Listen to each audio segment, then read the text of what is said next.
परिचय। ऋतिक ने अपने और अपने दोस्त के लिए कॉफी बनाई।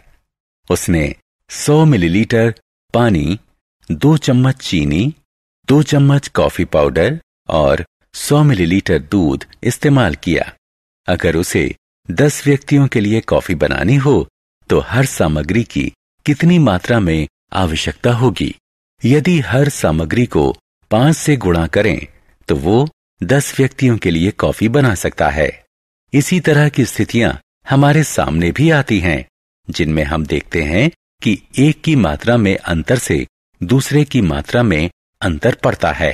उदाहरण के लिए, अगर खरीदी गई किताबों की संख्या बढ़ती है तो उनकी कुल कीमत भी बढ़ जाती है।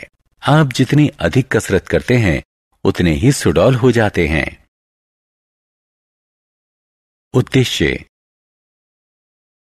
इस पाठ के अंत में आप निम्न करने में सक्षम हो जाएंगे: भिन्नता की अवधारणा पर चर्चा करना, समानुपात को परिभाषित करना, प्रत्यक्ष भिन्नता के अंतर्गत समस्याएं सुलझाना, विलोम अनुपात को पहचानना, विलोम अनुपात के अंतर्गत समस्याओं का मूल्यांकन करना।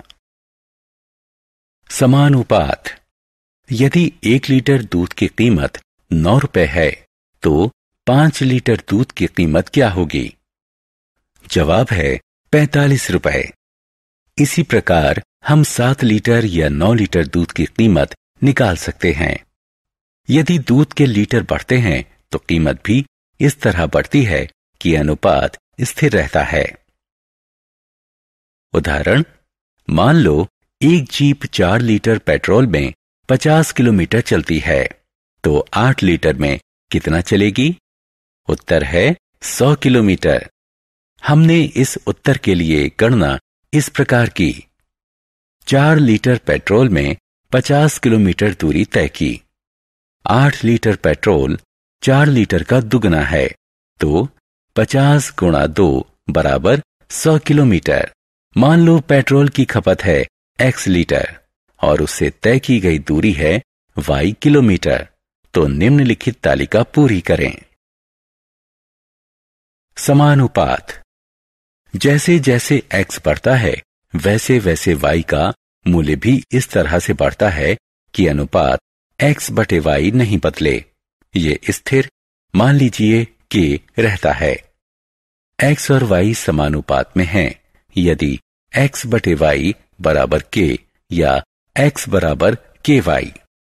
पिछले उदाहरण 4 बटे 50 बराबर 8 बटे 100 में, जहां 4 और 8 लीटर में उपभोग किए गए पेट्रोल की मात्राएं x हैं और 50 और 100 किलोमीटर में तय की गई दूरी y है।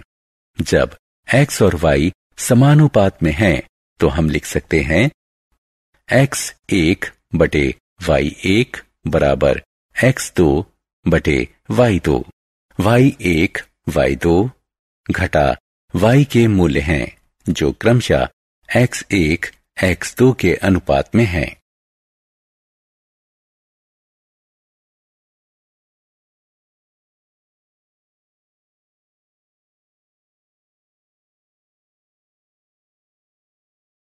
उदाहरण 2। 50 मीटर ऊंची एक मीनार की 35 मीटर लंबी परछाई पड़ती है, तो समान परिस्थितियों में उस प्रकाश स्तंभ की ऊंचाई क्या होगी जिसकी 45 मीटर लंबी परछाई पड़ती है? हल। मान लीजिए प्रकाश स्तंभ की ऊंचाई है x मीटर। हम तालिका बनाते हैं जैसे कि नीचे दिखाई गई है।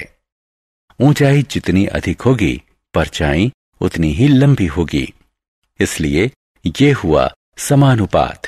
हम निम्नलिखित संबंध अपनाएंगे। प्रकाश स्तंभ की ऊंचाई है 64.2 मीटर।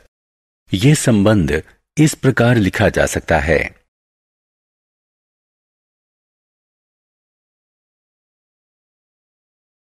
उदाहरण, एक विमान 520 किलोमीटर प्रति घंटा की समान गति से उड़ रहा है। 45 मिनट में वो कितनी दूरी तय करेगा? 500 किलोमीटर की दूरी तय करने में उसे कितना समय लगेगा? हल। मान लीजिए 45 मिनट में तय की गई दूरी x किलोमीटर और 500 किलोमीटर की दूरी तय करने में लगा समय y मिनट है। चूंकि गति समान है, इसलिए तय की गई दूरी समय के समानुपात में होगी।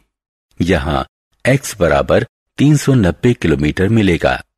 एक विमान 45 मिनट में 390 किलोमीटर की दूरी तय करता है। चूंकि गति समान है, तो तय की गई दूरी समय के समानुपात में होगी। यहां y बराबर 57.69 किलोमीटर मिलेगा। विमान ने समय लिया 58 मिनट। विलोम अनुपात। दो मात्राएं कभी इस तरह से भी बदल सकती हैं, जिसमें एक मात्रा बढ़ती है और दूसरी घटती है। जैसे ज़ेरॉक्स प्रतियों की संख्या बढ़ती है और लागत कम हो जाती है। इसी प्रकार श्रमिकों की संख्या बढ़ती है और काम खत्म करने में लगने वाला समय घट जाता है। उदाहरण, एक हौद को 2 घंटे 30 मिनट में भरने के लिए 5 टैंकर चाहिए। उसी तरह के यदि केवल 3 टैंकर हों, तो हौद भरने में कितना समय लगेगा? टैंकर जितने कम होंगे, हौद भरने में समय उतना अधिक लगेगा। तो ये विलोम अनुपात हुआ। इस तरह 3 टैंकरों को हौद भरने में लगे 4 घंटे और 10 मिनट। विलोम अनुपात। उदाहरण, एक कक्षा में 30 छात्र हैं। उनके लिए 18 मेजों की जरूरत है। अगर 15 छात्र और आ जाएं, तो कितनी मेजों की जरूरत पड़ेगी? छात्रों की संख्या बढ़ेगी तो कक्षा के लिए जरूरी मेजों की संख्या भी बढ़ेगी। ये समानुपात है। इस तरह जितनी मेजों की जरूरत पड़ेगी वे हैं 27।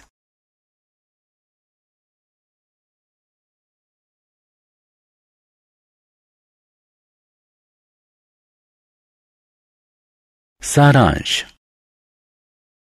आइए हमने जो कुछ सीखा है उसे संक्षेप में दोहराएं। अगर दो राशियां x और y इस तरह एक साथ बढ़ती घटती हैं कि उनके समकक्ष मूल्यों का अनुपात स्थिर रहे, तो वो समानुपात में मानी जाती हैं। अगर x बटा y बराबर k है, यहाँ k सम संख्या है, तो कहा जाएगा x और y समानुपात में बदलते हैं। ऐसे मामले में यदि y के मूल्य y1, y2 है, जो क्रमशः x की x1 और x2 के मूल्य के समकक्ष है, तो x1 बटा y1 बराबर x2 बटा y2। दो राशियां x और y विलोम अनुपातिक कही जाती हैं। अगर x में वृद्धि होने से y में अनुपातिक गिरावट और इसके विपरीत भी इस तरह आती हो कि उनके समकक्ष मूल्यों का परिणाम स्थिर रहे, अर्थात अगर xy बराबर k है, तो कहा जाता है कि x और y में विलोम अनुपातिक बदलाव होता है।